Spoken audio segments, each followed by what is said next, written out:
You want Philly? Yeah, let's do it. Sanders patiently running. Sanders good cut. And another block. Sanders still going inside the 40.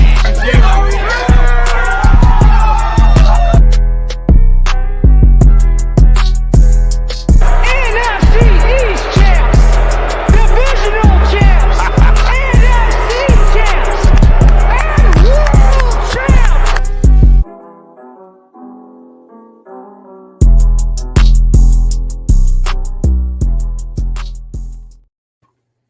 Hello, everybody, and welcome back to the Kelly Green Hour. I'm your host, Jeffrey Lurie, and as always, I am joined by Connor Donald. Connor, while not a lot has happened, there's been some significant moves this week by the Philadelphia Eagles. How you doing? I'm doing great, man, and I guess all that can be said is there was one significant move that both me and you talked about last week is probably not happening for like maybe 4 to 6 weeks, and here we are, days later, and we're reacting to this sign, and plus a really interesting sport that has a lot of people talking about prior drafts. So I can't wait to react to both of these news happenings. Yeah, definitely. Before we get started, as always, follow us on Twitter at Kelly Green Hour. You can follow Connor on Twitter at Connor10. Follow me on Twitter at LJ Harrell 54. And wherever you're, if you are listening to the actual podcast, please rate and review us wherever you are listening to us. But we are live. While this show may not be as long as other shows, there's very important news to talk about, Connor. James Bradberry is a Philadelphia Eagle. And last week I had said, while I would like to see Bradberry in an Eagles uniform, I didn't think it was going to happen. I thought maybe Xavier Rhodes. I thought maybe Kevin King. I thought there would be other guys that knew Gannon, that knew Sirianni, that would come in for less money. And the Eagles went out and they made the big signing. You now have legit the best tandem cornerback group for you in Philadelphia since Lito and Sheldon. Since the Lito and Sheldon days, I mean, we thought that it would be Nnamdi Asomugha and whoever was pairing with him. Nnamdi was the huge bust coming to Philly. They paid a lot of money to Byron Maxwell. They paid money to Kerry Williams, to Bradley Fletcher, Nolan Carroll. They paid money, and not a lot of money, but to Orlando Scandrick, that bum from Dallas. Like they put out money for corners. They drafted Sidney Jones coming off of that Achilles injury back in 2017, the 2017 draft, but nothing worked out. They made the trade for Darius Slay. That was huge for the Philadelphia Eagles. You get a legit number one cornerback on your roster, somebody that's going to be able to make plays, can play in any type of system. And he proved it last year. He had one of his better years last year. Had a couple of touchdowns, had the touchdown against Detroit, had a touchdown against Denver. And that was with Steven Nelson on the other side of him. Now you get he'll be 29 when the season starts, James Bradberry, who's a perennial All-Pro, Pro Bowl player when he was in Carolina. And while things didn't work out with the Giants, and I think that's more of the Giants being a dumpster fire more than anything, and him not being really put in a position to succeed. Last year, he had his career high in interceptions. So we're getting a guy, and he's got a chip on his shoulder. He's going to play the Giants twice. He knows the NFC East. And you need to have two good cornerbacks on your roster because the receiving cores that the Eagles are going to be facing is no joke. Like, if you remember, we were talking about it, I think, in Slay's first year with the Eagles. He had that run where, like, he went up against, like, the top 5 receivers in the league back-to-back weeks. And it wasn't pretty. And that not necessarily had nothing to do with Slay's ability, but it helps when you have somebody on the other side. And we're talking about a Darius Slay, who's he'll be 31 this year. He's getting on the back end of his career. Now, while Bradberry only signed a 1-year deal, this could be like Alshon Jeffrey. When Alshon Jeffrey signed with the Eagles in 2017, it was a 1-year deal. It was more of a prove-it deal. Howie was able to extend him, and he stayed for a couple of years. The Eagles won a Super Bowl. And while things didn't end well with Alshon, maybe the same could be said for Bradberry. You signed this 1-year prove-it deal, and if he likes the system, if he likes this playing in Philly, which we know a lot of people come to Philadelphia and play, when you're on the outside, when you're on an opposing team, you don't like the fans. But when you're actually playing here and you get to come to the link, come out in that midnight green uniform, you know how the fans will treat you. If you go out there and play 100%, you won't be treated bad. Fans will treat you. And I think Bradberry's going to love that. And again, playing up against his old mates for a couple times a year, he's going to have something to prove. And, this, while right now it's a 1-year deal, it could potentially go forth and be a longer term deal. Maybe they extend them for a couple of years, and you have your 1 and 2 cornerback tandem for a couple of years down the road. Yeah, absolutely. I mean, you make some really good points there, LJ, about everything. I mean, Philadelphia fans were crying for this move to be made from the beginning, from before the release happened. There was just the rumor of the release happening, and people were ready for that release and saying Howie jump on this deal. And he did. And he did in typical Howie fashion. He costs us like $2.8 million next year on the cap. There is dead cap the next season, but obviously that doesn't matter because the cap's going to go up a gratuitous amount this year or next year and the year after and the year after. So having these smaller dead money hits like Bradberry, who's going to be a $4.5-ish million dead cap hit, is fine at the end of the day. But I mean, you said it. If you play well for us, the fans love you and respect you. And I think that James Bradberry already has his foot well in the door to being respected by the fans, by the fact that they cried for him to come here and become the CB2. So that alone definitely is a positive for Philadelphia fans. And like you said, there's that stat floating around out there that Darius Slay and James Bradberry have the most pass breakups and the most interceptions in the NFL since, I think, 2016. It's out there. So, I mean, you got a duo of cornerbacks who are not just – they may not always be loud in how they do get their work done. Jalen Ramsey is a very loud corner. He's doing things. He's really good. Trayvon Diggs last year with all those interceptions, even though he gave up over 1,000 yards, all those interceptions got him on the map of people. But James Bradberry and Darius Slay are true, shut down cornerbacks, and they got so many incredible statistics to their name. And there needs to be respect put on their names more than there currently is, because they are one of the best duos in the NFL right now at the cornerback position, without a doubt. And if it wasn't for the safeties behind them, you probably could say they're going to be the best because they'll have the support of the safeties over top. But that is another discussion for another day. Well, I also think one of the reasons that then Bradberry had talked to John Clark when, Airport Johnny, when he got into town, he was talking about, the roster and the talent that Howie Roseman has put together here in Philadelphia. And you talk about Hassan Reddick, drafting Jordan Davis, drafting Nakobe Dean, having Fletcher Cox, having Javon Hargrave, there, Brandon Graham, Josh Sweat. The front four and the front seven is going to be able to help the back four. Last week we were screaming, get us a corner, get us a safety, and this would be it's close to a perfect offseason as you can have for Howie Roseman. He got the corner. I don't think the safety is going to happen. We know how tight they're up against the cap. I think they have about $8 or $9 million up against the cap, and they still have to sign Cam Jurgens, and he's not going to be much, but still they want to have that flexibility throughout the year if something were to happen and they had to make a move. Because there's big names out there, Jesse Bates, saying he's not going to play under the franchise tag, and a lot of people were questioning, does Howie have one move left to secure this roster to be a legit championship type roster? We know they're good all over the field. The big question, and we're not going to really get into this discussion today, but because we're going to have the entire summer to do it, is Jalen Hurts. Is Jalen Hurts going to be good enough to lead this team to to a playoff win, to the division title? I'm tired of being the 6-7 seed and going on the road in the playoffs. I want a home playoff game, and it's going to come down to the quarterback play. He has all the talent in the world around him.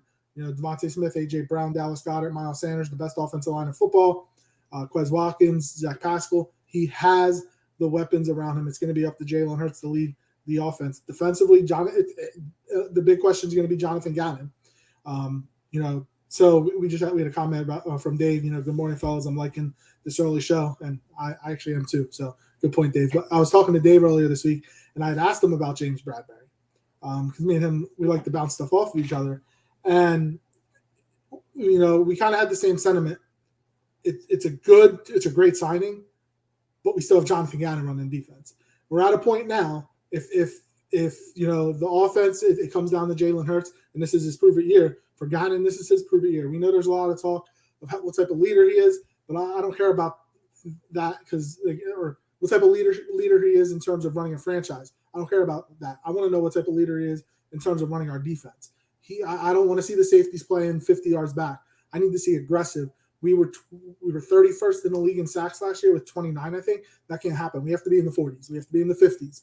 Get after the quarterback. What type of defense is he going to play? Obviously, last year he said he didn't really have a scheme. Well, this year, I think I mentioned it last week, we're going to play a lot of 3-4. So if you're going to play that 3-4, it's first time in a long time. The group of linebackers we have is the best group of linebackers we've had in I don't remember when. You have Nakobe Dean, you have Kaiser White, you have if we're going to say Hassan Reddick is a linebacker, sure, but I think he's more of a defense. He's going to be the rushing linebacker. And again, if he's dropping back in the coverage more than 2 times a game, Gannon should be fired. He should be rushing after the quarterback. We talked about the production he had in his first couple of years in Arizona compared to his last year in Arizona and his one and only year in Carolina. He gets after the quarterback. He's not a coverage linebacker. Use TJ Edwards, use Davion Taylor, use Kaiser White, use Nakobe Dean, use those guys in those situations. I want Hassan Reddick getting after the quarterback. I want Brandon Graham getting after the quarterback. I want Javon Hargrave getting after the quarterback. I want Jordan Davis being plopped in the center of the defensive line and taking up the center and 2 guards so that the linebackers can roam free. And they don't have the offensive line on them. Like, we know that Nakobe Dean isn't the biggest guy in the linebacker position, but he can go sideline to sideline. Keep him free. Keep him clean. If you keep him clean, he's going to make plays for you. And if you can get after the quarterback, it's going to help Darius Slay. It's going to help James Bradberry. It's going to help Anthony Harris. And it's going to help Marcus Epps. I'm assuming they're going to be our 2 safeties. So that's what we need to see from Gannon. I don't want to see this vanilla, which I'm expecting in the preseason, that it's going to be very vanilla. He's not going to show anything in the preseason, which I'm fine with. But when he did that last year, we were like, okay, we're fine. We'll see it in the regular season. And it wasn't good in the regular season. They're also not going up against that gauntlet of great quarterbacks that they went up against last year. The best quarterback they're going to play this year is Aaron Rodgers, and that's not till later in the year. They get Kirk Cousins. He's more middle of the road. They get Dak Prescott. I still think he's middle of the road. They get Kyler Murray, who at the beginning of the year is usually good at the beginning of the year. So we'll see how that goes, but that's also without DeAndre Hopkins. So I don't want to hear these excuses anymore. They need to get after the quarterback. They need to not get destroyed, giving up 78% completion percentage against quarterbacks. Be aggressive and show something you haven't shown yet. And if Gannon can't do that, it might be time to make a change there, even in the middle of the season. I know that you don't like to do that often, but this is why I wanted them to bring in maybe a Mike Zimmer to be somebody that Gannon can bounce things off. They work together in Minnesota, but we'll see what happens with the defense. But it's going to be totally up to Gannon to prove that he knows what the hell he's doing. He has the personnel this year, Connor. He can't use that as an excuse. Absolutely. I mean, we talked about it all last season, that the biggest concern that happened week in and week out was, he wasn't showing a whole lot. Yeah, the scheme was vanilla. The team just wasn't, the defense just didn't look right. And the only thing we could think of, the only true reasoning we could think of was that Jonathan Gannon didn't have the personnel, that he was struggling to get what he wanted out of the personnel that he had. And now this year, it seems like there was a general focus by Howie on giving the opportunity to Jalen Hurts to have no more excuses, but to prove himself as a franchise quarterback. And B, making sure that Jonathan Gannon had the personnel in place to actually succeed on the defense and to actually get to the passer. I mean, you spoke to those two stats. We were, I believe, worst in the NFL in completed pass percentage. We allowed nearly 70% completion. I think it was 69 point something. It was a high 69%. And then rushing the passer. Our sack rate was 5.1%, and I believe it was 27th in the NFL. Those are two of the categories that need to improve dramatically, and there is no way they don't, or I'd be hard pressed to see them not get better in those categories with the moves that were made. There'd be some serious question marks towards Gannon, towards the personnel, towards everything at the end of next season if we're at the bottom 10 of those categories next season. There should be some serious questioning of Gannon and the personnel and what do we want to build. Figure out your system, understand your system. Now he's got the pieces that it seems like are trending towards what he wants in his system and the type of personnel that he wants. So now it's time to prove it or you're out. Same as Jalen Hurts at this point. There needs to be improvement for Jalen Hurts. How urgently he needs to win multiple playoff games or win a playoff game, I think that is sometimes overstated. We do have an competitive. We were down 31-0 going into the fourth quarter last year. That can't be the case. I need a competitive playoff game because if it's competitive, because circumstances obviously matter. He could be off he could do what Nick Foles did back in 2013 against the Saints. Come off the field with the lead. The defense gives up a couple big plays, game-winning field goal for the Saints. That's not on the quarterback. But if Jalen Hurts is missing passes and going into the fourth quarter, the Eagles are down 28-3. That's on Hurts. But if the Eagles go in, late into the fourth quarter and have a 31-27 lead, he's off the field. It's up to the defense to make a stop. They lose the game. I don't think you can put that on Jalen Hurts. So I think circumstances definitely matter when it comes to Jalen Hurts. Absolutely. I mean, it goes without saying that the circumstance is definitely going to matter, but like you see a lot of the national media coming out now on Jalen Hurts, just to go a little off topic, and they're saying, you guys realize that guys like Peyton Manning and stuff didn't win a playoff game for their first 6 years.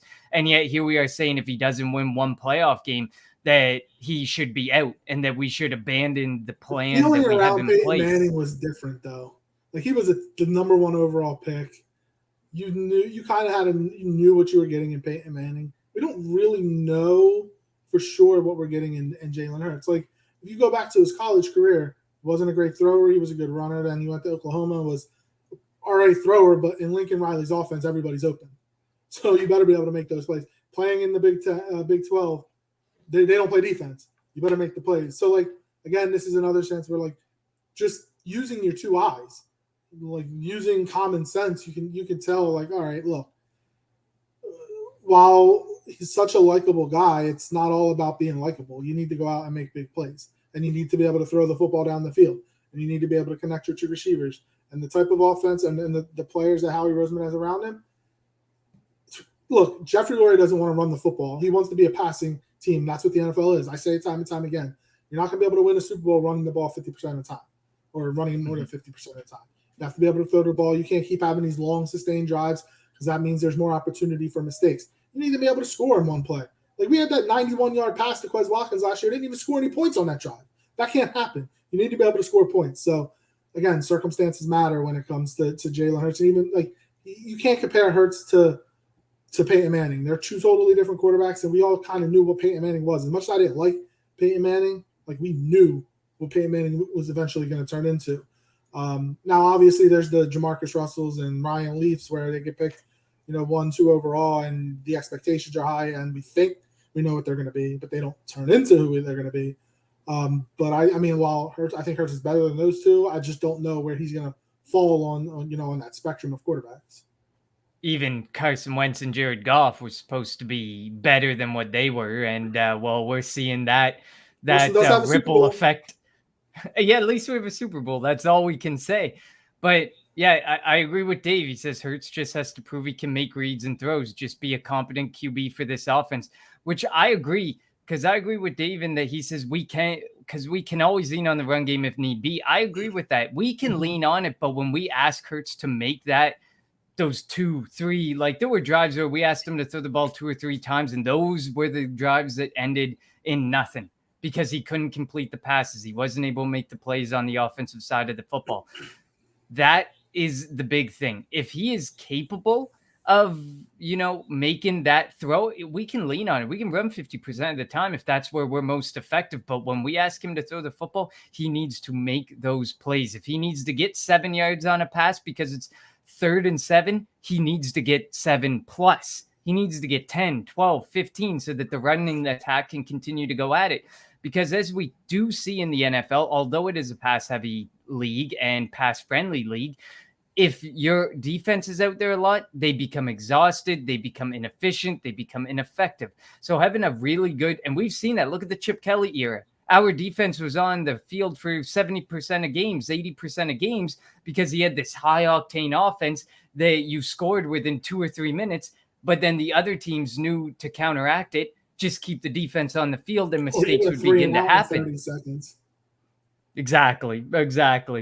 But that's the circumstance that we're looking at. If you can sustain 8 to 10 minute drives and Hurts is able to make those plays when we need him and they always end in points, that is great for Hurts. That is more than enough for me to be okay with Hurts and okay with the offense that we're building around him. But now with A.J. Brown in the picture, Devonta Smith's there, Dallas Goedert's there, you got a stable of really good running backs. There should be really no reason not to find some success for Hurts.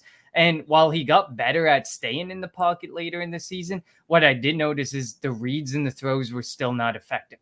So he became more comfortable in the pocket because they were able to lean on the rushing game more.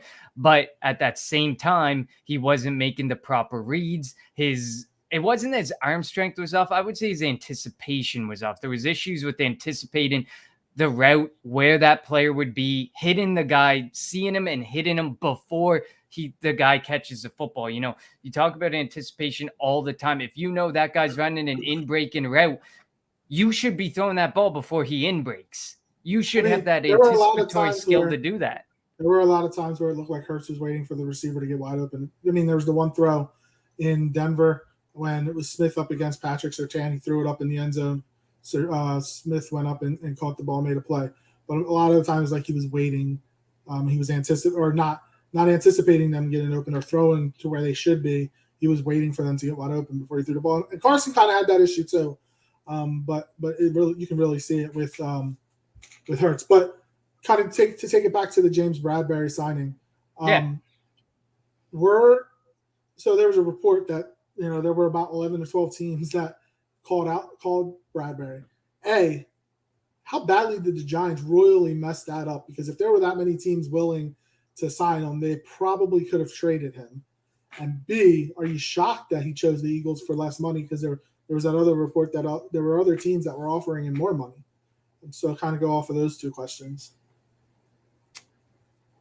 I'm going to say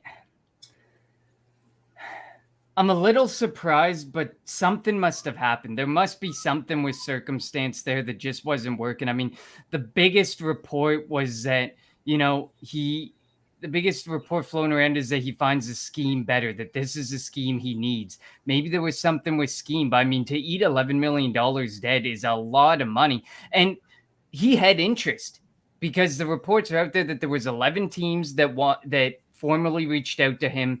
His team narrowed it down to 3. And then after that, he decided on Philadelphia because he liked the scheme. He liked the circumstance. He liked the personnel that were here. So, I mean, that should speak volumes to how he's done this offseason and putting together a defense that people want to be in. I mean, we understand the reports, the somewhat damning reports out there that we were in on everybody until the end, and then nobody ever came here. But at the end of the day, I honestly think that it's more of a, maybe they didn't see what was coming. Maybe there was other things behind the scenes. Maybe it was a little bit of extra money here or there that Howie didn't want to throw out. And the patience worked for Howie, especially in this circumstance.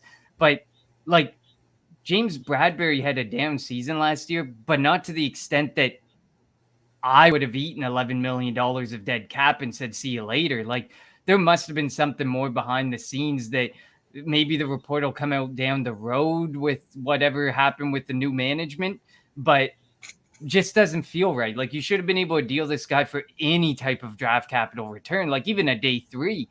Try and get rid of the cap. Was the cap the issue all along with teams? Like, I'm sure they could have figured something out. I agree with you. That was an extremely weird circumstance in my eyes, was that you couldn't get any type of return. You couldn't figure out a way to negotiate, some sort of contract renegotiation, and deal this guy for even like a 4th or 5th rounder. I agree with you there, LJ, that it just seems like odd circumstances altogether. And also not to allow him to go to a division opponent, which he did. And it's, the Giants lost as the Eagles game. And right now the defense looks good. Obviously, on paper, the Philadelphia Eagles look really good right now. But they don't play games on paper. So we'll definitely see. And this is going to be something that we talk about going into, obviously in the camp and into the preseason games. But we also want to talk about Howie Roseman. And you had put something out on Twitter, Connor. If you kind of want to talk or, go over the tweet. We had a lot of traction with that. A lot of people are talking how Howie Roseman has kind of got free reign. Jeffrey Lurie has taken a step back. Yeah, absolutely. It seems the report pretty much seems to point out that Howie Roseman has been there, but kind of playing, not necessarily being the formal final decision maker on some things. But the Philadelphia Inquirer reported that Howie Roseman has taken, quote, almost total control of the Eagles front office decisions. And Jeffrey Lurie has, quote, stepped back since the Sirianni hiring, which would have happened last offseason. And Roseman is, quote, less influenced by others within the organization while making blockbuster moves. 2 moves that were pointed out in this report specifically, the A.J. Brown trade and the James Bradberry signing, which ironically were 2 of the things that were most talked about on social media and moves that most needed to happen through the Philadelphia, the Twitter sphere, the social media sphere, just the fans in general. So maybe, Howie realized all along, maybe we should be listening to the fans a little more, but he wasn't given reins to do so. But there's a lot of people who say, a lot of the decision, like a lot of the comments are, there was Jeffrey Lurie was in on a lot of decisions. Specifically, J.J. Arcega-Whiteside and Jalen Reagor were ones that seemed that push came from Lurie to make the move happen. Those were 2 that are the most specifically laid out in the most well-known cases. But honestly, I feel like it's also a collaborative effort. And if there was a better player on the board that somebody like Howie was vouching for, if he was doing his job right, he would have been able to vouch against Jeffrey Lurie or against Doug Peterson. But to the same point, what does that say about the relationship that exists between Sirianni and Roseman that maybe wasn't there between Roseman and Peterson. Doug Peterson, specifically, because I feel like when you have that connection, when you know each other, when you know the scheme, you know what each other want, you can work together a lot better, a lot more effectively. And of course, we know Chip Kelly almost controlled all the personnel decisions, and Howie was just a guy in the background who was just doing the sign-ins, making the formal phone calls for draft picks and stuff. But it was basically Chip Kelly that was in charge of that.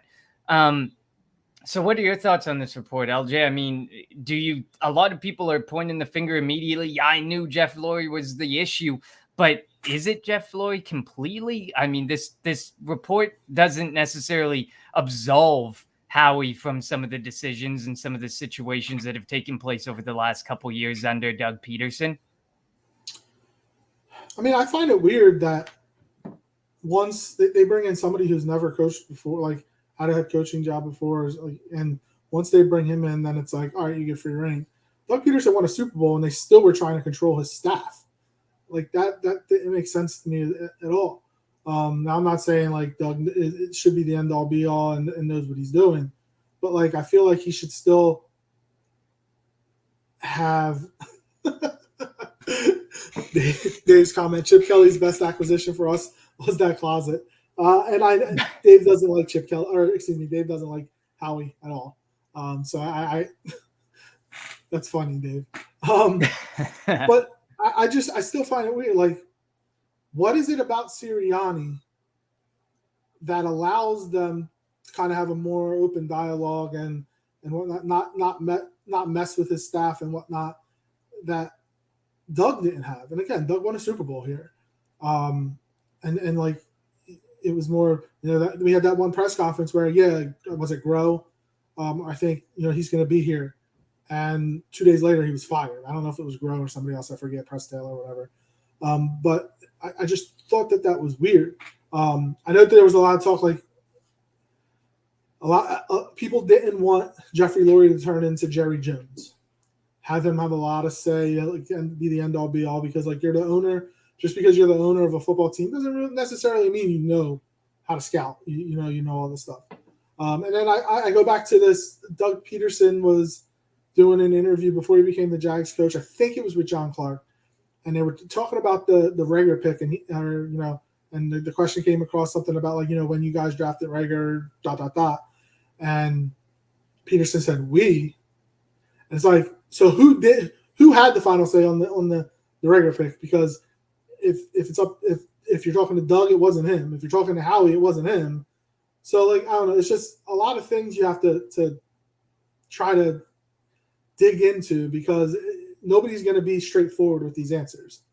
You have to be able to kind of read around the bushes, because there's gonna be a lot of like smoke there, so that they can cover something up.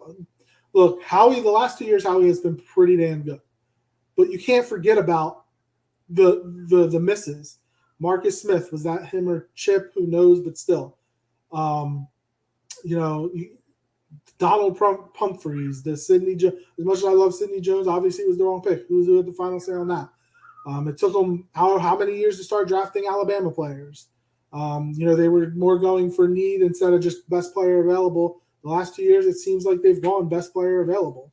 Obviously, you needed a receiver, so you made the trade up for Smith, but that you were going for a Heisman Trophy winner. That's not hard. If you have a top 5, top 10 pick, it's hard to mess them up. So I don't want to give you credit for nailing those picks, because if you can't nail a top 10 pick, you shouldn't be a general manager. I'm still of the belief, I can't believe he's still the GM through 4 head coaches. Like, that doesn't make sense to me. But like, I think we're at this point that he has a lifetime contract with the Eagles, and it's unfortunate though, because if Nick Sirianni struggles, and if Nick Sirianni and this team that has a lot of expectations on it coming into this year, they underachieve like the baseball team in this town, and say Nick Sirianni proves in 2 years he just doesn't know what the heck he's doing, is Howie still going to be here? Is he going to make another head coaching decision? Like that shouldn't happen. But look, do we owe Howie an apology? I don't know. I don't want to say we owe him an apology, because he has fixed his mistakes. You should be able to fix your mistakes. I need to see you be consistent. The last 2 years have been really good draft choices or draft classes. I don't want to see now that you've pretty much changed the entire front office around after this draft. If we have another bad draft next year, there's going to be questions again. Like, it's almost like the quarterback position in this town.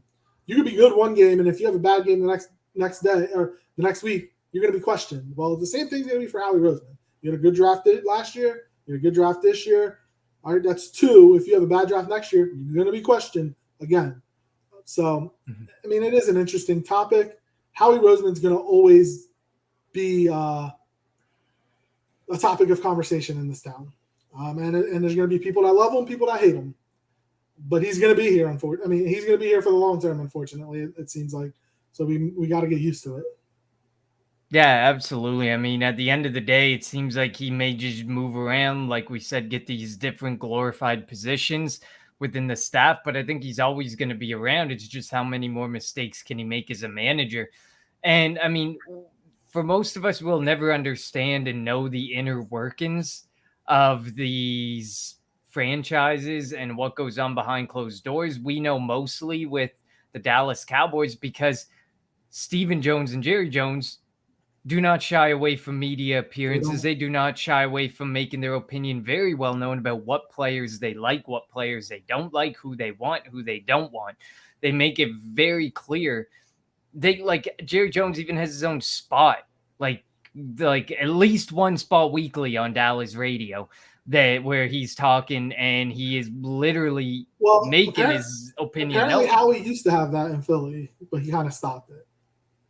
It's probably for the better, but then we'd have more answers if Jeffrey Lurie had a spot on one of the radio stations in Philadelphia weekly, we would probably know this. This report probably would never exist because we would already know the answers to the questions that are happening behind the scenes. Who made what decision? Why him over this guy? But to that point, we don't know these decisions. And like you said, we're constantly going to have to be investigating further and looking further because somebody's going to say, oh, I made the phone call. And some other scout will be like, oh, I was the guy that scouted TCU. This is what I thought about him. And there's always going to be these different guys who had their hands in the pot, but nobody that wants to say, I was the one who pounded the table. I was ready to flip the table in the war room if we didn't take this guy. Nobody's ever going to step up and say that. And especially Jeffrey Lurie, because now that he's backing away, what little we knew and saw of him in the first place is probably going to become even less. I mean, as we know, there's already reports out there that he's preparing to kind of step away and let his son step more into the ownership position or whatever the reports are that exist there. I mean, we all know at the end of the day, Jeffrey Lurie is going to take a nice cut of the royalties, even if he hands his team off to his son or something, he's going to be well off. But we're never going to know the true answers. But, I mean, Jeffrey Lurie, for what we know up front, we don't see that he has his hands in the pot a lot. We know he's not generally saying, I wanted this guy or I pounded the table for this guy. As much as we may now want the answers because of this report, maybe it's better that it stays the way that it is and the changes are being made, the corrections are being made, and we're taking a step forward with this organization and we're leaving Jeffrey Lurie in the background for now until another coaching hire comes, because we know Jeffrey Lurie, if there's one thing he has his hands in on, it is coaching hires. He is always there. He's been pretty damn good with coaching hires. Ray Rhodes, Andy Reid, Chip Kelly was successful, even though like the last year went downhill. Doug Peterson won a Super Bowl, and Nick Sirianni. Like, if there's one thing you mentioned, if there's one thing that Jeffrey Lurie can do, it is hire a coach. He can, and he should. It's his team. Like, you want them to stay. I mean, it's an NFL team, so they're never going to be devalued. But you want them to stay valued at the highest price possible. So you want the right person leading them. And so, like, I have no issue with him hiring a coach. But when it comes to football decisions, I want it to be football guys. And I still don't think Howie's a football guy. I still think Howie should be in charge of the business side of things, contracts and whatnot, and they should bring somebody else in to run the football operations, to be the person that does the free agent signings and does the drafting. But again, right now I'm guessing that he does get the benefit of the doubt just because of the last 2 years. Yeah, no, definitely. And like one of the big things is like, the Philadelphia Eagles are never out of the conversation. We're always there. Like, you look at the NFC's playoff wins over the last, I think it's 10 years. We have a ton of playoff wins. I think we double any team in the next closest team in our division combined. Exactly. Yeah, I think it was like, it was 8-8, and obviously the Cowboys have 0 or whatever. Or it's 8-8 or 9-8 or something like that. We're very close to being the exact same as the entire NFC East for playoff wins because we're always there. But we always have that one down year at the tail end of a coach's time. You see the decline starting, and we have that one additional season where the coach flatlines. Chip Kelly had that season. Doug Peterson had that season. And we have the below 500 record. Everything looks like it's going to the trash can. And then suddenly, new coach and hire, some intelligent decisions are made, some good personnel decisions are made, mistakes are fixed. And here we are again talking about ourselves as there's people who are prepared to crown us 13, 14 win team. I'm not prepared to go that far, but we are at that point again where we're staring down. We were 9-8. We had an embarrassing playoff loss last season. And there's people who think that the that everything is set out there for us to be one of the top teams in the NFC, and not just to win the NFC East, but to actually make noise in the playoffs. And I mean, we definitely are. This is Philadelphia. If there's one thing that it seems like whoever's pulling the strings in behind the scenes, whether it be Howie, whether it have been the coach, whether it have been Jeffrey Lurie, we're always back in the conversation very quickly. We tend to not stay out of the conversation for a very long time because they know you don't want to end up like the Philadelphia Flyers or the Phillies. The Flyers fans come in droves. They 100% or more fill that arena. But when they suck, they start to purge revenue and they lose a ton of the fans. There was a lot of games last season that were played in front of a half-empty arena. And they know in Philadelphia, their biggest money maker is the Philadelphia Eagles. And you have to constantly be a contendant and on top of the NFC East team as long as we're a football team.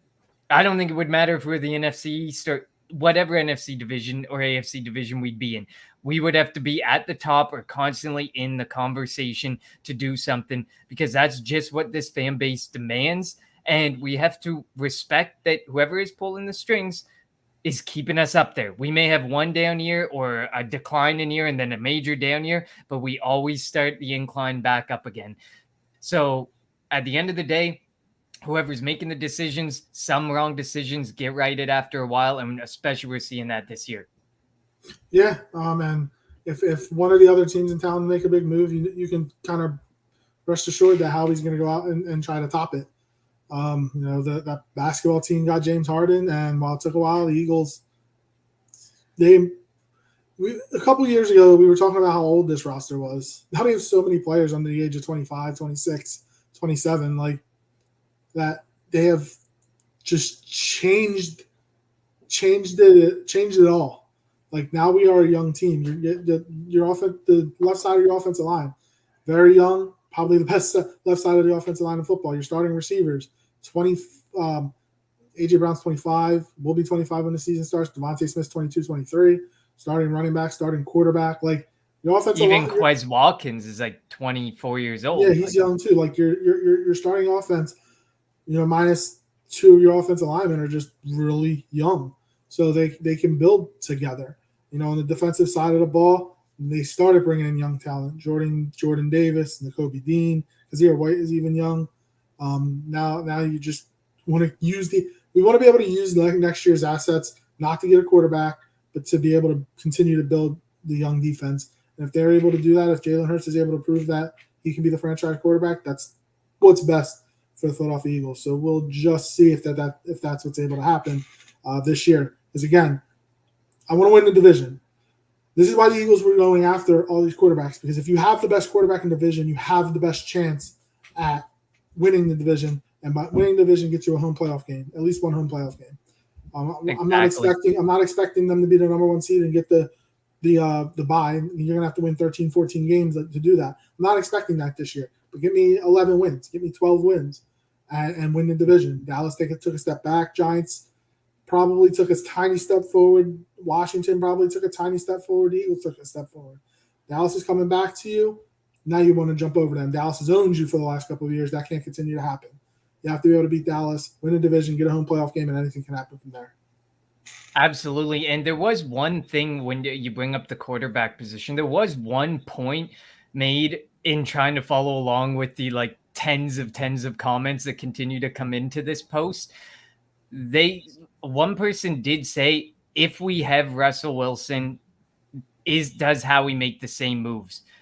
And I would argue no, because the point here is you were either going to move forward with Russell, like a quarterback you could trust with whatever weapons are there. You probably would have been going into this season with a combination of Devonta Smith, Quez Watkins, and Zach Pascal as your receiving core if you give Russell Wilson. But based on this, there was a focus put on Jalen Hurts, and that because you're on a rookie contract and you have all this money available to you, you're able to say, okay, AJ Brown, let's go out and let's get the guys. And I think as you saw the quarterback moves be made, you could see the shift. He almost acquired Calvin Ridley. He was in the game for a number of free agent wide receivers. Then the A.J. Brown deal happens. You could see that shift from we need a quarterback to, okay, we're going to make sure this quarterback has no excuses. So I would argue, no, there's no chance that this roster's built the way it's built without sticking with Jalen Hurts for another season, because that incoming contract of any quarterback is massive. You literally have no money to make the Kaiser White, James Bradberry moves. You could probably move some money around. Obviously, you know how it works. You can move money around. You can do whatever you want with that salary cap to make things work. But I would argue you don't see these big moves. The big move is I landed the quarterback. This quarterback is supposed to be able to win me games. They're supposed to be able to put the team on their back, score for me, win for me, take me to the playoffs. So I found that part of the conversation of comments very interesting, because it would be a very different ball game. And I think the way that they opted to build was much better. We got a more wholesome all-around team and approach taken. We completely flipped over the defense and what type of personnel and what type of looks we hope we can see with this personnel. And we completely flipped that offense. You go from this team believes in Quez Watkins as a wide receiver 2 to, yeah, Quez Watkins is clearly the wide receiver 3 because we just got A.J. Brown. A.J. Brown, we needed a wide receiver 2 or a 1A, 1B to go with Devonta Smith. So I would argue I like this approach a lot more than getting the quarterback, but I guess only time will tell, because this approach could work theoretically for this year. And then next year, we're having a whole different discussion if they're reinvesting at the quarterback position. And instead of having 2 firsts next year, we ultimately have the 1 first to spend on the quarterback, and we probably lose our 2023 first or 2024 first because we need to trade up for a quarterback. So we could theoretically be having a completely different discussion. But for argument's sake, I think it was a better approach to build this way this season, and hopefully Jalen Hurts proves to be the guy. Well, we'll see, because it all comes down to Jalen Hurts. Pretty much. It's what there's a lot of pressure, but I think like this idea of it's Super Bowl or he's not the quarterback, or at least one playoff winner, he's not the quarterback. Get to the playoffs, get that home playoff game, and I am okay with 2023 being another Jalen Hurts year. Well, like I said, it all depends on circumstances. Mm-hmm. But yeah, so we just if we do make it to round 1 and get absolutely embarrassed again, then I think I'd have to revisit this topic again next year and say, okay, did he make the requisite steps forward and it was just, like you said, a very situational game? Or did he not take the requisite step forward that we needed to see and we really need to consider moving on? Well, it's definitely a conversation that we're going to have next year, and probably halfway through this year, and probably before the beginning of the season as we get through training camp. It's not the last time we're going to have this conversation. That's for sure. But that's going to end our show. Thanks for listening to the Kelly Green Hour. As always, you follow us on Twitter at Kelly Green Hour. You can follow Connor on Twitter at Connor10. And follow me on Twitter at LJHarrell54. Also follow the Painted Lines on Twitter at The Painted Lines. If you weren't able to watch this live but listening on the podcast, please rate and review us wherever you are listening to us. Apple, what are the other ones? Apple, Google, Spotify. Yeah, man, there's so many now. There are so many. But yeah, so thank you for listening. And we will be back. It's slow. This is I don't want to say it's a terrible time, but it's a terrible time. Like nothing really happens. So obviously if there's big news that come out, we'll definitely be back next week. But we'll see. We'll see what happens. Keep your eyes out. Keep your eyes out over at the Painted Lines. I'm finalizing an article now talking about 3 wide receivers specifically. I think I've named the article Yes, No, Maybe So. And it is a wide receiver who should be on the team, one who shouldn't be on the team, and a maybe so who can make it if we keep 6 wide receivers. But pretty much it's a debate over who should be the wide receiver 5 and why they should be the wide receiver 5. Because we know it's A.J. Brown, Devonta Smith, Quez Watkins, and Zach Pascal for sure. Beyond that, do they keep 5? Do they keep 6? Does Jalen Reagor make the team? We all say no. You get the point. But as always, thank you for listening to the Kelly Green Hour. For Connor, I'm LJ. Have a great rest of your day. You want Philly? Yeah, let's do it. Sanders patiently running. Sanders good